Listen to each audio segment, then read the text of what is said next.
They feared him, banished him, called him a monster. But when Seliora looked into his eyes, she didn't see a beast.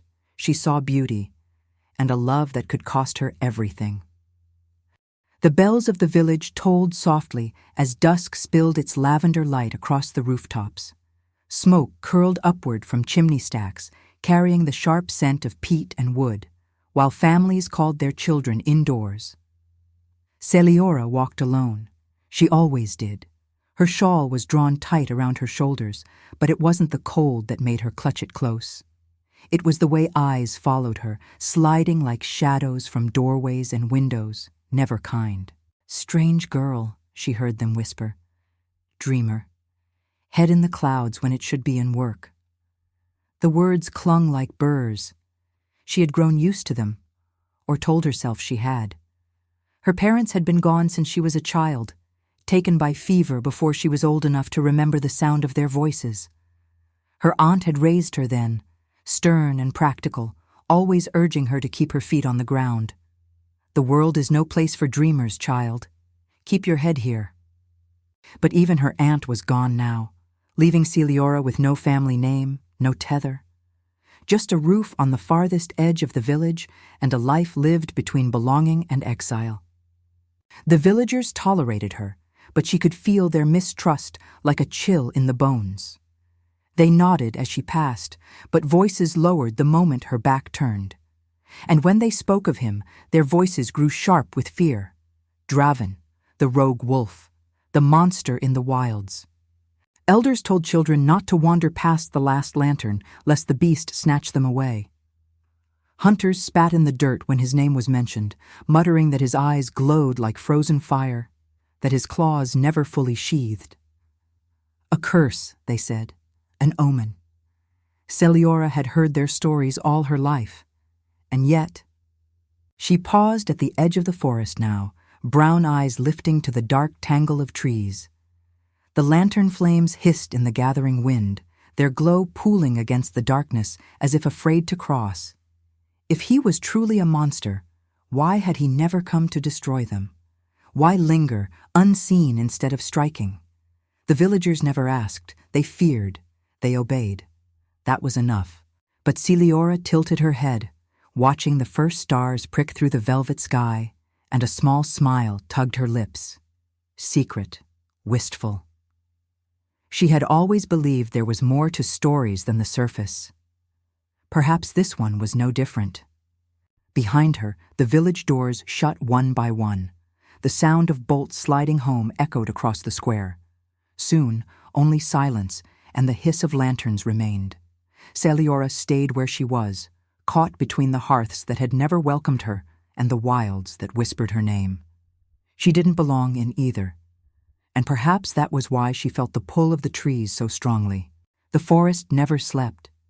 Even when night gathered itself into a dark cloak and laid it over the trees, the world beneath still breathed. Soft churs from the grass, a distant fox yip, the sighing hush of needles as wind combed through the tall pines. Seliora stepped from lantern light into that living dark and felt the familiar prickle travel her skin, the thrill that was equal parts fear and freedom. She told herself she had come only to gather late nettles before the frost burned them useless. She told herself she needed river mint for tea, that the snowmelt stream ran cleaner at night. Lies, all of them. She had come because the forest felt like a door half ajar, and because something on the other side called to her with a voice she didn't yet understand. Her slippers whispered over old leaves. Moonlight, thin as skimmed milk, spilled in torn strips through the canopy and stitched a pale path ahead. If she looked back, the last village lantern was only a dim ember set into the black. There was a moment, there always was, where she could turn around and no one would know. She could walk home, latch her door, drink her tea, and listen to the slow tick of silence as if it were company. Instead, Seliora breathed the cold, clean air and went on. The scent found her first, metallic, sharp as a bitten tongue. She stopped, nose wrinkling, blood fresh. "Hello?" Her voice barely carried beyond the trees, swallowed at once by moss and bark. Foolish, she scolded herself, to speak into a forest that might answer in teeth. Yet the word had sprung out of her without permission, as if night itself expected courtesy. A branch creaked to her left, then a low scrape, claws on stone, or the sound of it. Seliora turned, heart knocking hard, and saw him. He was part shadow at first, a denser slice of darkness against the trunk of a fallen pine. Then her eyes found the sheen of hair, golden even in moonlight, dulled with dirt and matted with sweat, and the hard angle of a shoulder drawn tight with pain. He had propped himself half-sitting against a boulder, one forearm clamped to his ribs. Blood soaked beneath his fingers and spread in slow, sticky glints over his side, but it was his gaze that rooted her. Blue, too blue, like winter sky reflected in a frozen river. The pupils were narrow, lupine, and an inner light seemed to burn there, uncanny and alert. She felt it strike through her like a cold current. She should have run. She should have screamed. Seliora's fingers curled into the edge of her shawl. The stories painted a beast too wild to reason with, a cursed thing that would rip a throat for moving wrong. Yet beneath the glare of those eyes, she saw something that didn't fit the tales. Not hunger, not glee and violence, but a banked agony held in check by will alone. His lip lifted, slow, bearing the suggestion of a fang. A sound rumbled out of him, low, warning, the air around it thrumming like a plucked string. The hair along Seliora's arms rose. "I'll stay back," she whispered, though her feet did not move. Her voice faltered. Words felt useless here, fragile as dry leaves. She swallowed, glanced at the crimson wetting his palm, and forced her hands to work. With a tug, she tore the lower hem of her shawl free, the fabric giving with a soft rip that felt too loud. She held the strip out, palms open, a peace offering to a storm. The glow in his eyes changed, no softer, only tilted, assessing. The rumble deepened, then steadied. He didn't lunge, he didn't flee. Seliora sank to a knee, slow enough that he could read every inch of the movement. The earth pressed cold through her skirt. When she reached the edge of his shadow, she stopped, the night between them tight as a wire. "May I?" she asked, and heard the absurdity of it, asking permission of a legend, his head tipped, a wolf's notch of motion. Not yes, not no, a tracking of possibilities. She leaned, breath shallow, and pressed the cloth to his side. Heat surged through it at once, his blood soaking, searing, and she had to steady her hands to keep them from shaking. The scent of iron mingled with crushed pine and the sharp animal musk of his skin. She was close enough now to see what the stories never said. The fine white scars tracing his abdomen like old maps, the dark fleck of a healed bite at his shoulder, the stubble roughening his jaw where beard met throat. He did not move. Only the set of his mouth altered, a line hard with endurance, and the tendons in his neck stood out as if straining against a tether. This close, the light inside his eyes flickered. She felt it watching her, weighing her, trying to decide if a girl's trembling courage was only another kind of trap. "You're hurt," Seliora murmured, because it was the truest thing in reach. A scrap of sound answered her. Breath scraped through clenched teeth, maybe a word broken in half. She pressed harder, the cloth warm and slick now, and dared another sentence. "If I bind it, will you let me go?" She realized she hadn't thought past the next heartbeat. She hadn't planned what to do if he said no. "Go," he said at last. The word was gravel. It startled her anyway, speech, actual speech, and her head snapped up. Those blue eyes were closer than she'd realized. Were they closer, or had he leaned?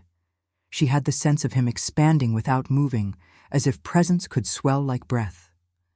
It wasn't a command in his voice, not only. The syllable was thick with things he'd learned the hard way. Go, leave this, and live. Don't stay where teeth and arrows and history will tear you open. Seliora nodded once. "I will. After." A corner of his mouth twitched, the barest flinch, an almost smile shattered on impact. "Fool," he said very softly.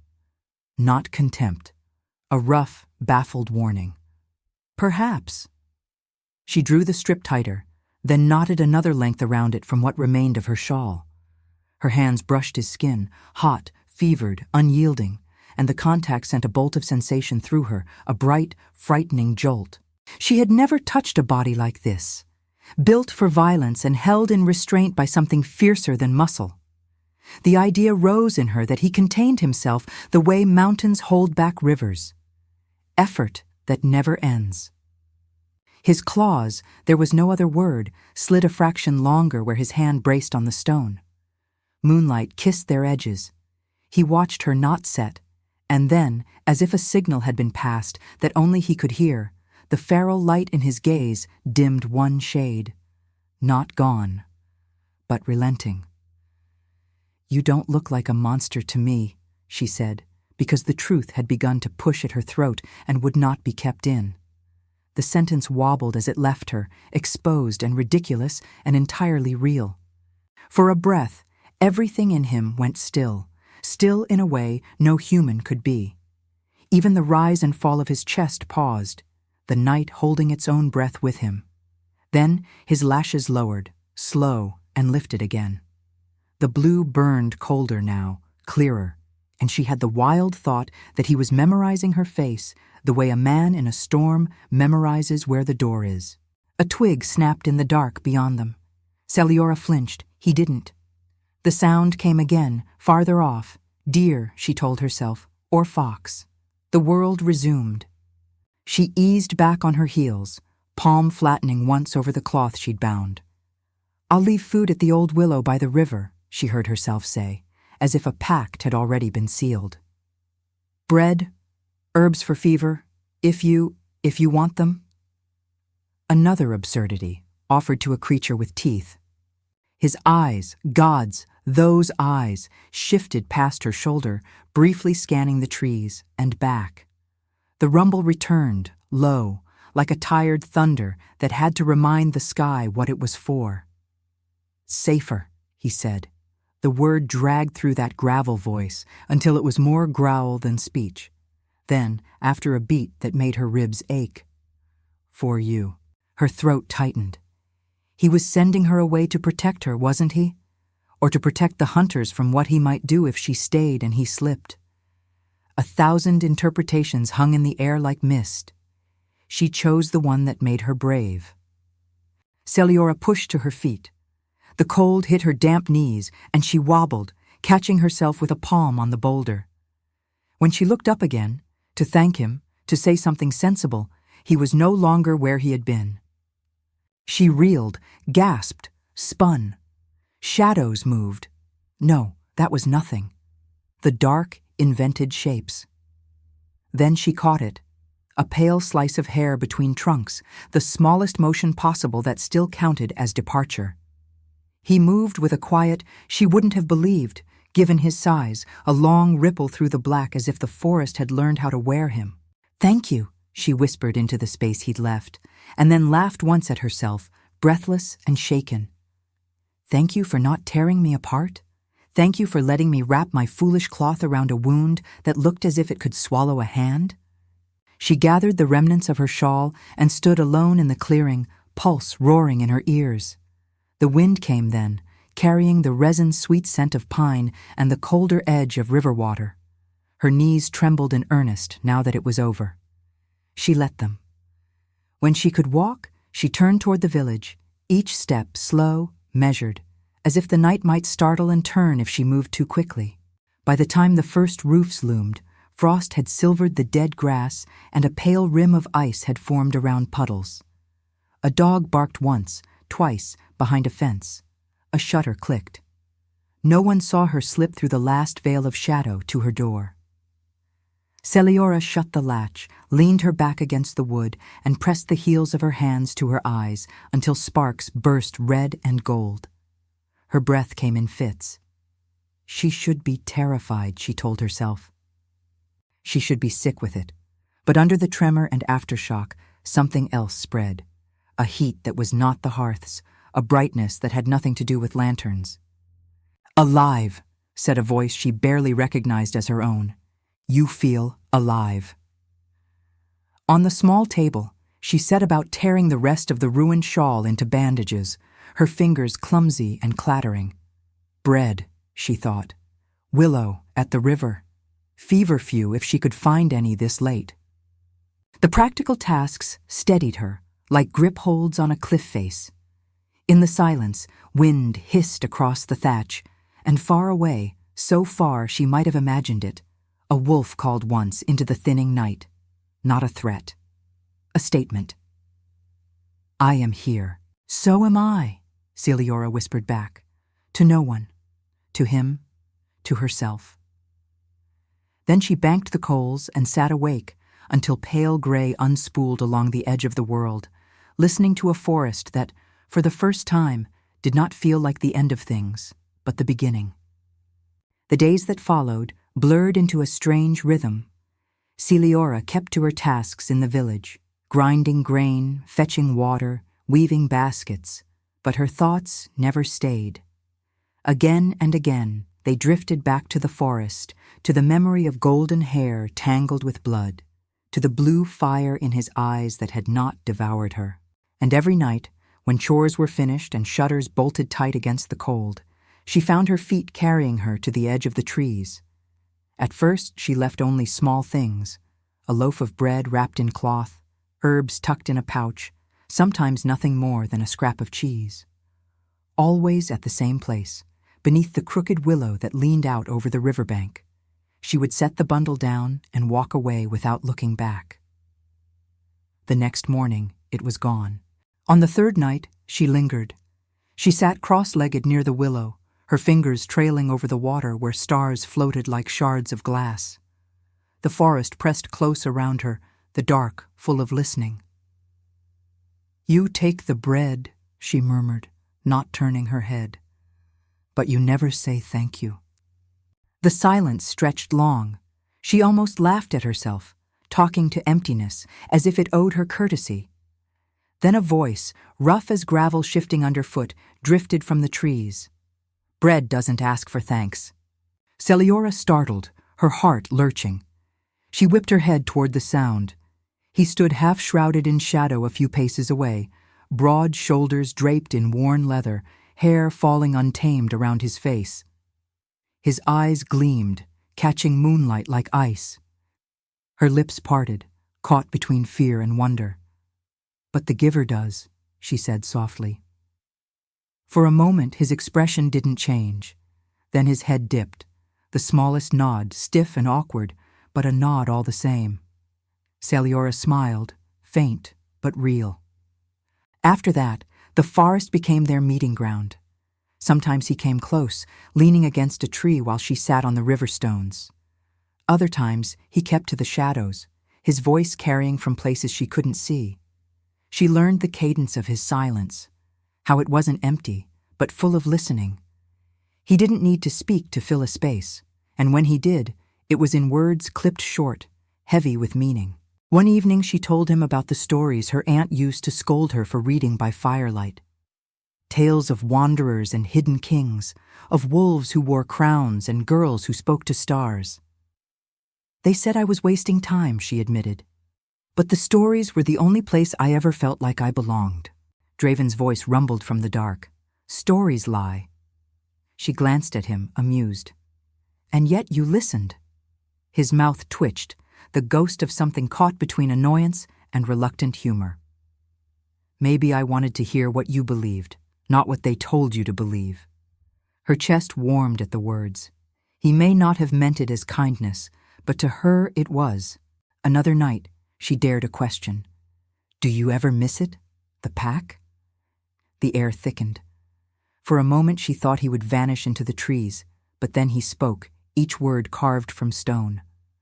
"I miss what I thought it was." The bitterness in his tone cut deep. She reached out without thinking, her fingers brushing his hand where it rested against his knee.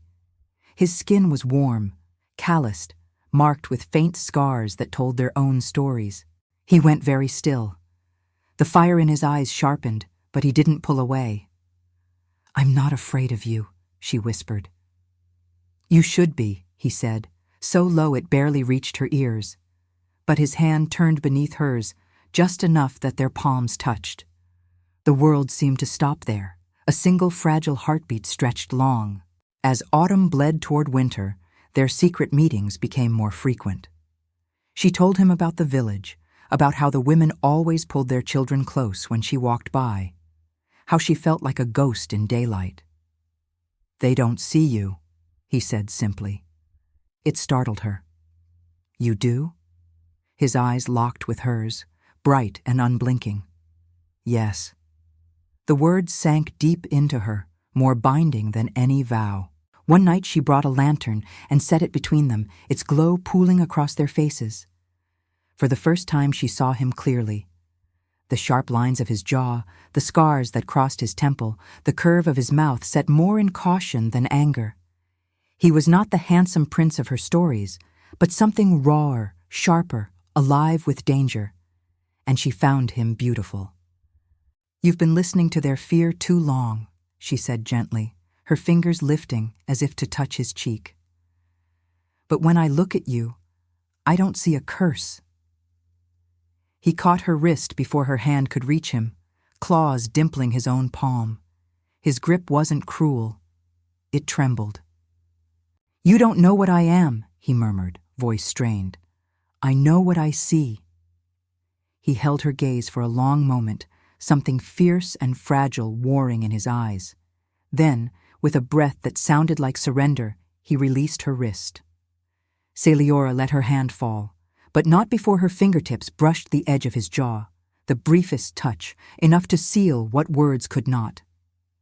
When she returned to the village, she carried the forest in her chest. The torches felt harsher, the stares sharper, as though people sensed something had shifted. She heard their whispers change shape. Strange girl. Wolf's girl. She drew her cloak tighter, but the words didn't cut as they once had. Because in the shadows of the trees, she had found someone who saw her, and she had seen him. The unease began like a draft under a door, small, insistent, impossible to ignore once you felt it. At first, it was only mutters. Seliora caught them in passing as she carried her baskets through the square. Wolf prints by the north fields. Too close to the cottages. Not natural. By the week's end, the whispers followed her like shadows. Women drew their children nearer when she walked past, as though her presence alone might call danger to their heels. Men turned away from her gaze, muttering into their beards. And then came the boy, no older than 12, who let his voice ring clear enough for her to hear. "Careful, the wolf will take her first. He already follows her scent." The other children laughed. Seliora's cheeks burned as if slapped.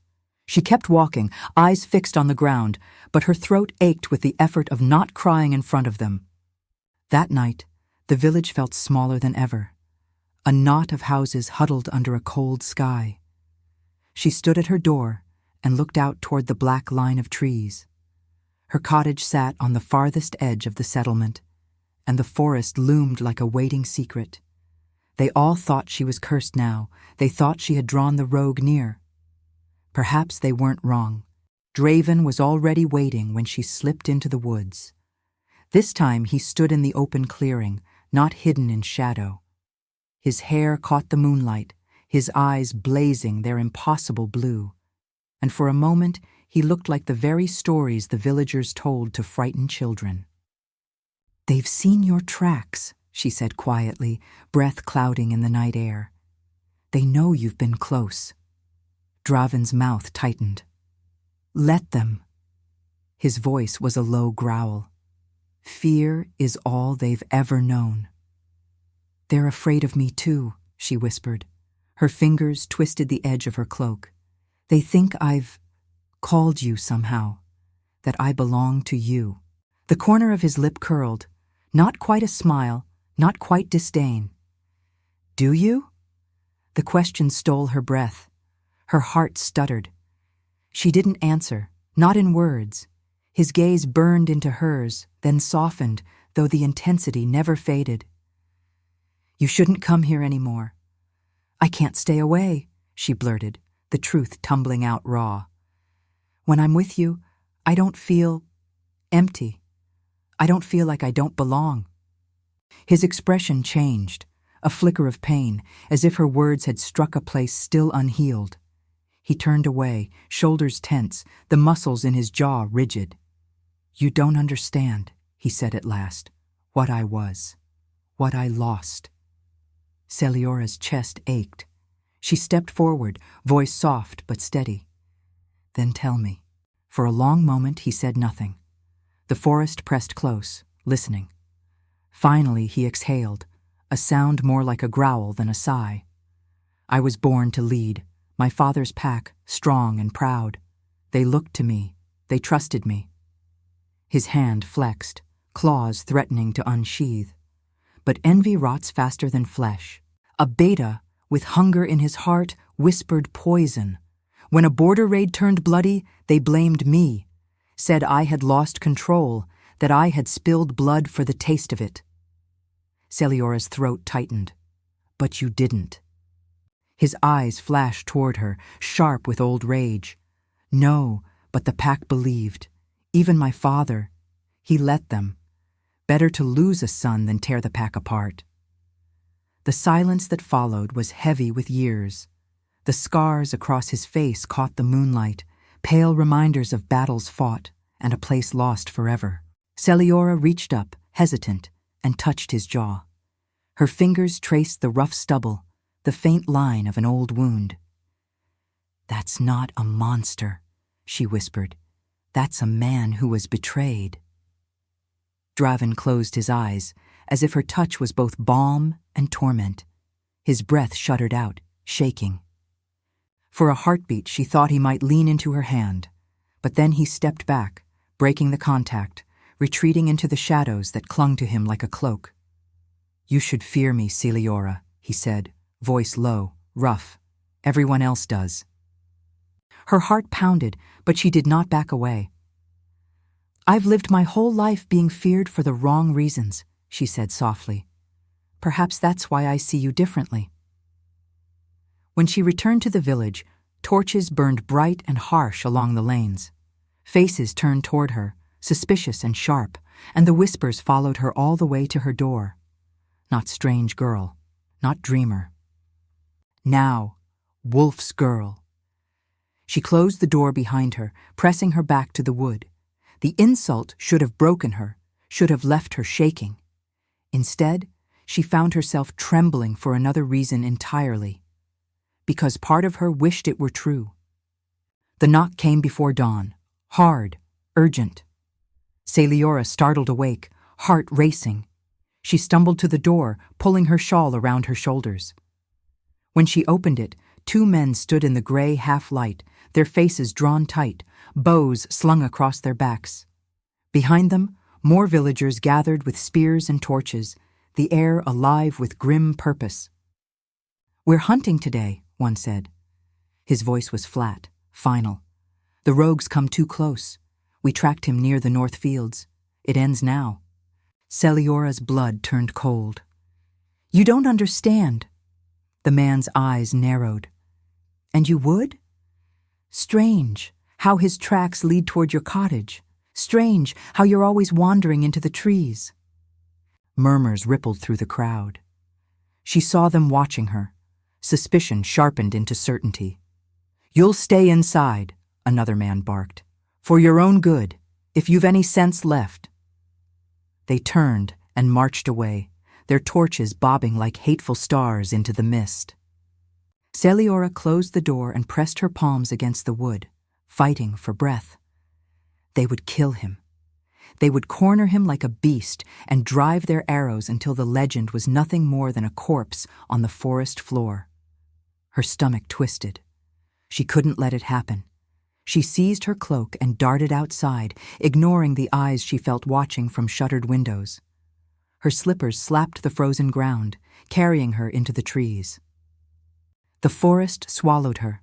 Branches clawed at her arms, frost crunched beneath her feet, and the breath tore from her throat in ragged bursts. She didn't care. She pushed deeper, following the faint glow of torches ahead, following the low rumble of voices and the sharp snap of branches. "Circle him," a man shouted. "Don't let him run." Seliora's heart seized. She broke into a sprint.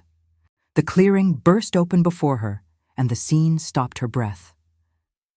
Draven stood at its center, golden hair tangled and wild, blue eyes blazing with unnatural fire.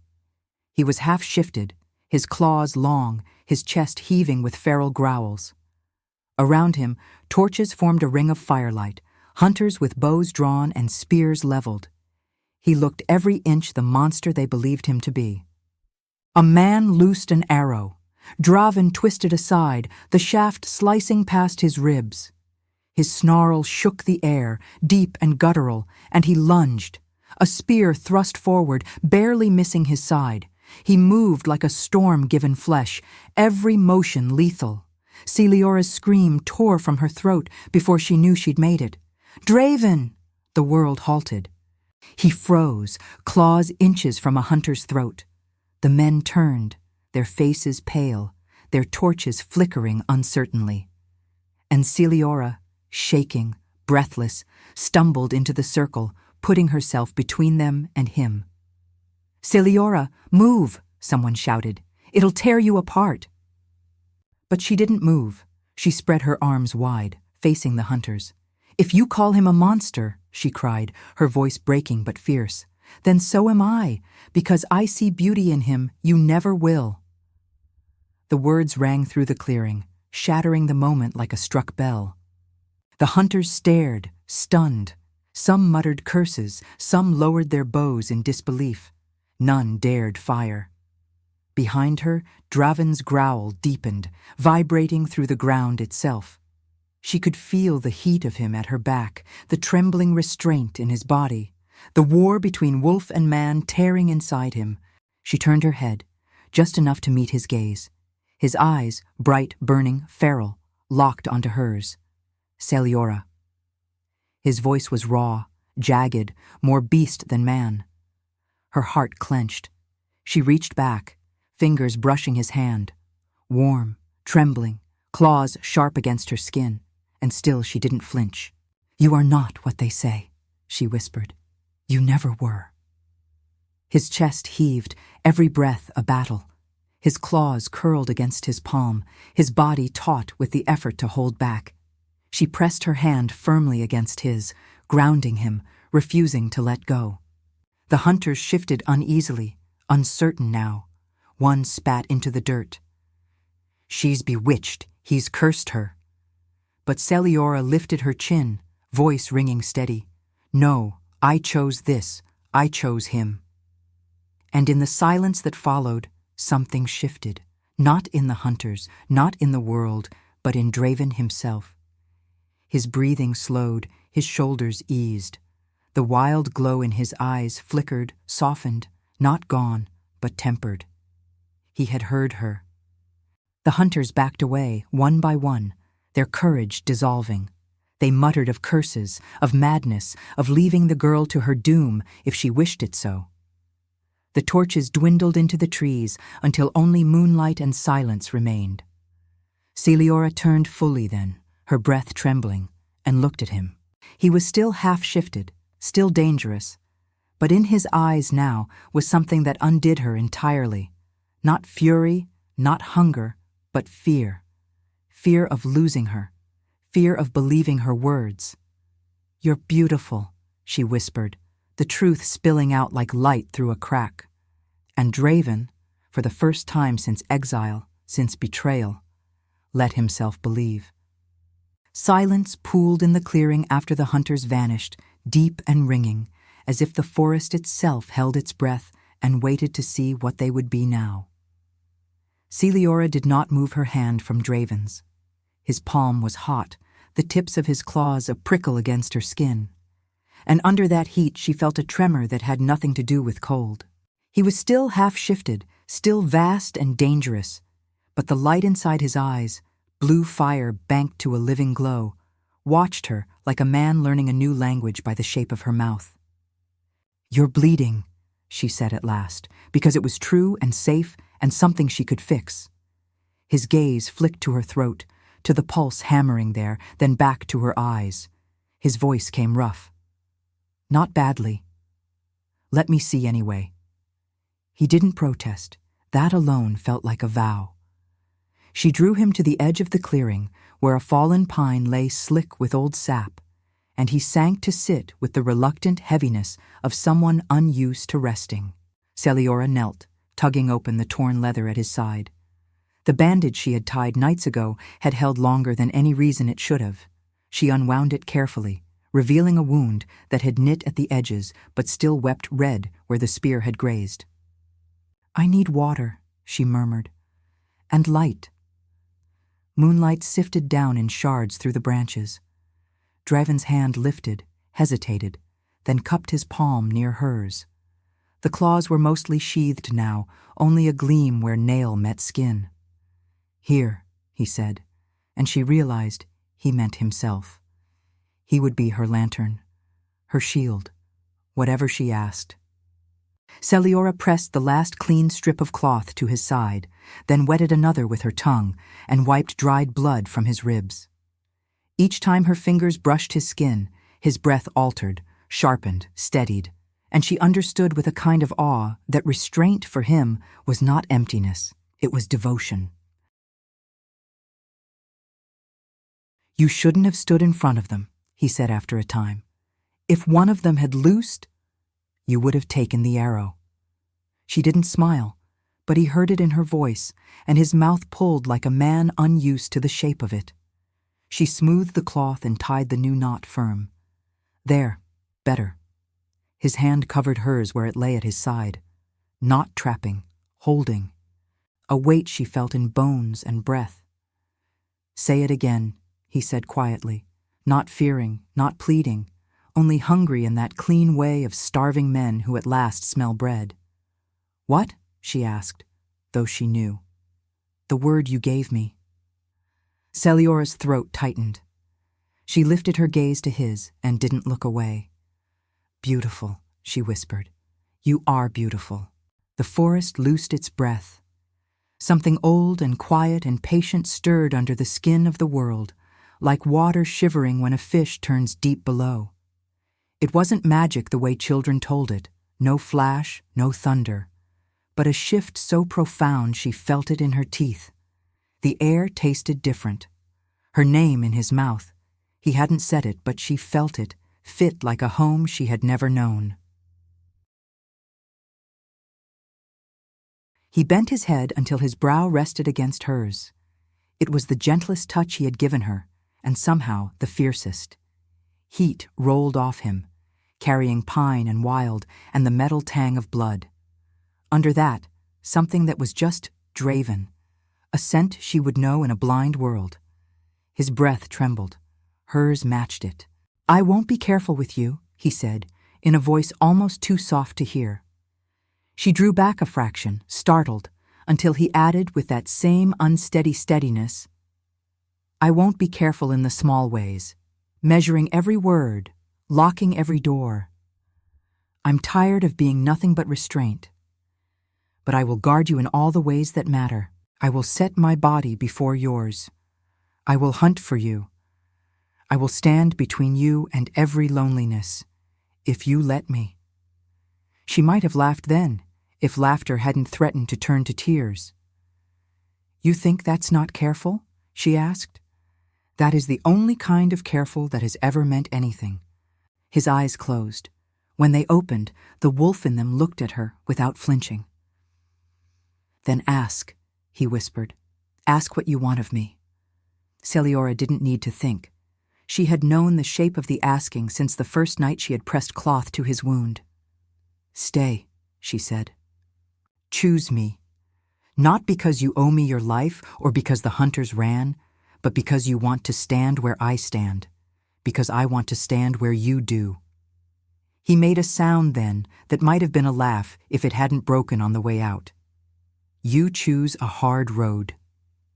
"I've never known any other," she said. And finally, he smiled. It was small. It was devastating. He rose and offered her his hand, not as a lord to a subject, not as a beast to a master, but as a man to the woman he had decided to place at the center of the map. She took it and stood. When he drew her the last inch closer, when his forehead tipped to hers again and the heat of him wrapped her like a cloak, something in the space between their skin drew tight and then eased, as if a knot long tugged at had finally slid true. The bond did not thunder. It settled. A ring of warmth, a quiet rightness, as if every step she had ever taken had been spiraling toward this one point, and now, having reached it, the world found a new center. His breath was on her mouth. "Seliora," he said, the first time her name had sounded like a prayer. Mate. She didn't know if wolves had ceremonies. She didn't know if packs would ever speak her name without spitting after it. She knew only that the word he gave her then fit inside her like light. "Draven," she answered, and rose onto her toes to brush her mouth against his.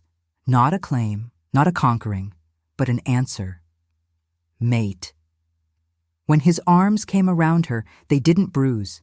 His hands, those hands that could break a man at the spine, held her with a care that made everything else he could do irrelevant. She slid her fingers into his hair, finding the silk of it, the small burrs where twigs had caught, the line of a scar hidden at the nape. He made a low sound that could have been a word. It wasn't. It was belonging. They stood that way for a long time while the moon rode down and the frost crept, and when they pulled apart at last, it was only to breathe. "What now?" she asked, and the question was larger than the clearing, larger than the night. He glanced toward the black trees where the hunters had gone and toward the far quiet village that had never been hers. "If you stay," he said slowly, "they will make you bleed for loving me. If you come with me, the wild will make you work for your warmth. Either way, it will be a life earned." "I am tired of being tolerated," she said. "I would rather be chosen by the cold and by you." The name of the road wrote itself between them. He nodded once, not in permission, but in understanding. "We leave at dawn," he said. "There's a ridge path the villagers don't know. It will take us toward the high rivers. There's game there, caves, sky.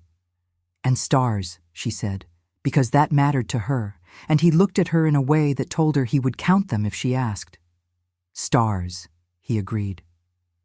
They did not sleep.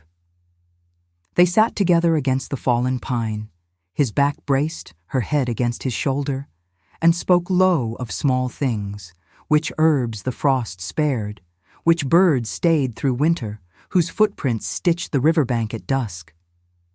He told her a story in broken pieces about a place where the snow tasted like iron and the wind sang through stones drilled by time.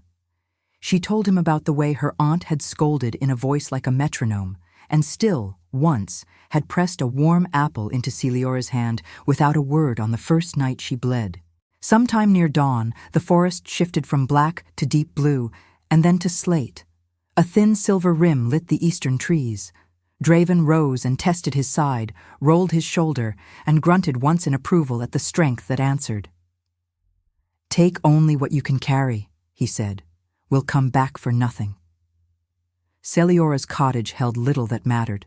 A kettle, a blanket, 3 books, one mended with twine where the spine had split. She took those and 2 woolen skirts and the simple locket her mother had worn, now more memory than metal. When she closed the door, she did not look back. She had lived most of her years with her heart half turned away from this place. Turning fully now only acknowledged what had always been true. They skirted the village while mist still lay in the lanes. A dog lifted its head and didn't bark. A shutter opened and closed without seeing them. The fields gave way to scrub and then to forest again, and the earth tilted upward in a slow, patient climb. By midday, the trees grew sparser, the air cleaner with cold. The land opened without warning onto a ridge that ran like a spine above the world. Seliora stopped, breath fogging, and stared. Mountains unfurled in ranks, blue upon blue, their distances stacked like folded cloth. A river stitched light through the valley, and where it bent, a hawk hung motionless, as if pinned to the sky by its own attention. "Does it frighten you?" Draven asked, not quite neutral. He had learned to expect that beauty scared people who had only ever been taught to fear teeth. Seliora let the wind sting her cheeks and make her eyes water, and then she laughed, startled by the sound, surprised by how little it resembled the small smiles she gave to keep peace. "Yes," she said, "and no. It feels like standing at the edge of a story I want to read slowly." Something eased in him. He stepped behind her and drew his arms around her waist, chin on her shoulder, the warmth of him turning the cold into a bright thing rather than a hungry one. "We have time," he murmured. They followed the ridge until afternoon slid golden along the rock. He showed her how to find the lee side of a boulder where the wind blew past, how to bank a small fire so it hid more light than it cast, how to set snares in a line that read as path to rabbit feet. She showed him how to season meat with the last of her herbs and how to sew a tear in leather with thread pulled from her skirt hem. When the sun fell, they found a cave shallow enough to be a doorway, deep enough to be a room. The ceiling was smoke-burnished old, the floor swept by some creature's past housekeeping. Draven tested the air with a tilt of his head, judged it clean, and set a small flame where stone curled to make a hearth. Seliora spread her blanket and the one he carried, overlapping them like a promise. They ate with their fingers, leaning against the same wall, shoulders touching. Outside, winter arranged the night in strict, bright stars. "When it storms," he said, "you'll hear the sky walk down and sit by our door." "And you'll make it think twice about coming in," she answered, and he huffed, which was his laugh when he didn't want to call it that. After the fire lulled to coals, after the wind paced once and then once again, after everything had quieted to the breath of two people unlearning their aloneness, Seliora lay with her head on his chest and listened to the heart under her ear. It beat steady, slower now, not a drum for battle, but a metronome for a life. She traced one of the pale scars across his ribs and felt him flinch, then settle. "Tell me when it happened," she said into the dark, not a demand, not a pry. He was quiet long enough that she thought he might let the question go. Then he said, "Spring, meltwater and new grass. We were young enough to think borders were lines in snow and would retreat when the sun rose. The beta baited men on both sides, and when the clash came, he stood close enough to lift my hand and make the strike look like mine." He paused. "It worked." Seliora's hand spread over the scar she could not fix. "I'm sorry." He made that almost laugh again, softer. "I used to think the worst part was that my father believed them. It wasn't." His arm tightened briefly around her. "The worst part was how quickly I believed I was only what they said." She turned her face to press a kiss into his skin. "Then let me be loud," she whispered. "Let me talk you into yourself until there's no room for their noise." He did not answer for a long time. When he did, it was a word no longer made of gravel. "Stay," he said, though she already had. "Stay." As if he could make the world understand that this was a command he would never give her and a plea he would never stop making. "I will," she promised, and felt the promise thread through the night like a new constellation neither of them had a name for yet. Outside, the wind leaned its shoulder against the stone and decided, for now, to approve. The cave breathed warm. The ridge kept its watch. Somewhere far below, in a village that would tell the story wrong for a while longer, lanterns burned and went out. Up here, in a small circle of firelight, a rogue and a dreamer lay awake a little longer to learn the map of each other's breaths, and then, at last, slept. And if the old forest kept the first watch for them, that was only because it knew what they had given back, a truer legend to root in its soil. Not a monster and a mad girl, a man and his mate, and the long, bright road of belonging opening ahead, beautiful as dawn. If you like this story, please like, share, and subscribe. It helps this channel grow. Thanks for watching.